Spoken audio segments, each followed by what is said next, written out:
Welcome back to another video. I'm Brendan Martinez. In today's video, we're going to be ranking the top 5 best bicep exercises from worst to best. These are my personal top 5 favorite, meaning that I believe that they all have value, but I think that some are better than others. Also, it's important to note that just because an exercise isn't on my list doesn't mean that it's bad or not beneficial. Each exercise will be rated out of 5 stars, meaning that the perfect exercise will get 5 out of 5 stars. The exercises chosen in today's video are going to be rated on the following criteria.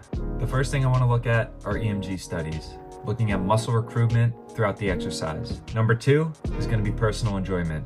How much do I enjoy performing this exercise? And how often do I actually perform it in my exercise routine? Number 3 is going to be convenience. How accessible is the equipment needed? And how easy is it to perform if you're a beginner? Number 4 is progressive overload potential.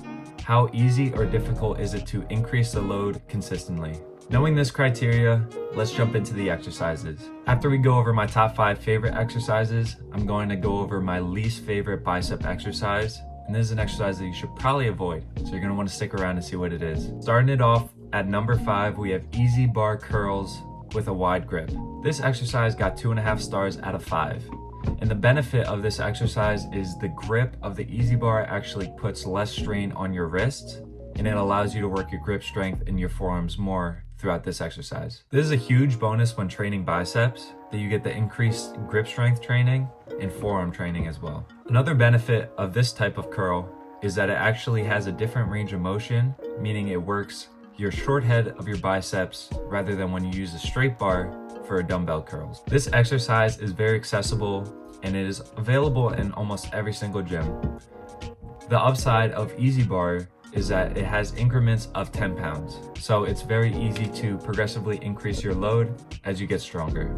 The last thing I want to talk about with this exercise was that a study done by ACE in 2014 found that among their tested bicep exercises, easy bar curls with a wide grip was number 5 on muscle recruitment and activation for biceps. So that rounds out the number 5 spot. Let's jump into number 4. Okay, number 4, we have cable curls, and they received a score of 3 out of 5 stars. Cable curls received the number 4 spot on my list, and honestly, this exercise is phenomenal because it applies a constant resistance throughout the entire range of motion. One of the major downsides when you're doing dumbbell bicep curls is that the resistance actually decreases when you get to the top, making the exercise easier. Because cable curls use a pulley system, it's applying the same amount of load and resistance to your biceps when initiating the movement as it is when you get to the top of the movement. The pulley system makes it super easy to progressively overload because almost all of them go in increments of 5 pounds, so you can increase the load as needed.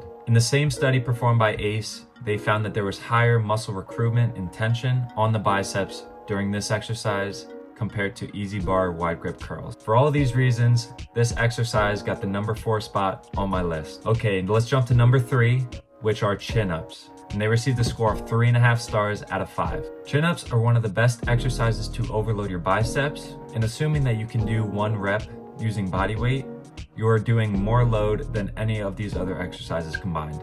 Even if you cannot perform a body weight rep doing a chin-up, if you use the chin-up assist machine, you are still going to be doing more load than just about every other exercise. Regarding the assisted pull-up or chin-up machine, just about every gym has this, so it is very beneficial and easy to take off any weight as needed. This makes the exercise super safe if you're a beginner or trying to learn how to do a full chin-up using your body weight. The one downside is if you are a more experienced lifter and you can do multiple reps using your own body weight, it is kind of hard to actually progressively overload this exercise. Oftentimes you see people holding a dumbbell between their legs just to increase the weight.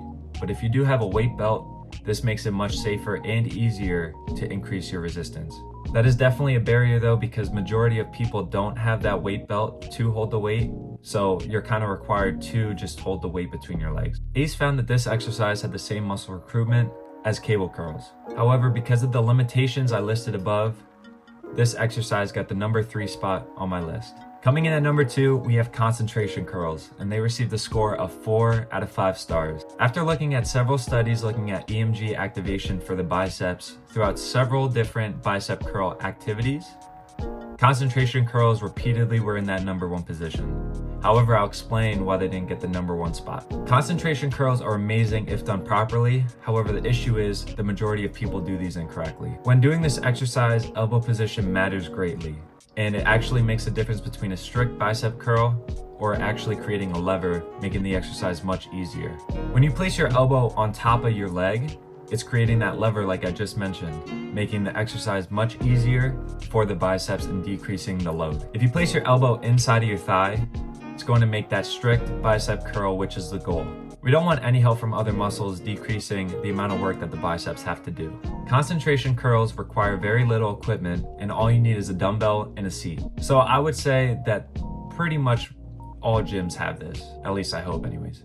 Even if you go to a smaller gym, most gyms increase their dumbbell size in increments of 5 pounds, making progressive overload with this exercise very attainable and easy. Because of the reasons that I just mentioned, concentration curls received the #2 spot on my list. Okay, before we jump to the #1 spot, make sure that you subscribe and like if you're enjoying this video. And if you have any changes to the list that I have so far, be sure to leave a comment down below and let me know what you would change and why. Okay, now for the #1 spot. My favorite, and in my opinion, the best bicep exercise are Zottman curls. Zottman curls are amazing because they target all of the elbow flexors. When you are in a supinated or palm up position, you're gonna be working primarily your biceps. When you're in a neutral wrist position, you're gonna be working primarily your brachialis. And when you're in a pronated or palm down position, you're gonna be working primarily your brachioradialis. These 3 muscles are the main elbow flexors, and you need to work all of them if you want bigger arms. Just like concentration curls, Zottman curls require very little equipment, and all you need are dumbbells, and you don't even need a seat for this one. With Zottman curls, the majority of people can't go super heavy on this exercise, meaning that if you're at a smaller gym with less dumbbells, this is a beneficial exercise because you're not going to be curling 60 pounds anyways, normally.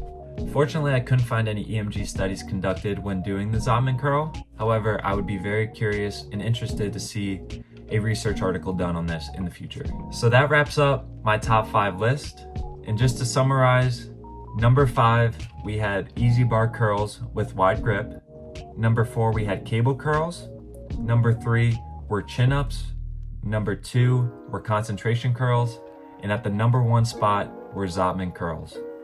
Like I mentioned earlier, this is my personal top 5 list, and just because I left an exercise out doesn't mean that it's not beneficial. Okay, now it's time for my least favorite and, in my opinion, the worst bicep exercise that you could do.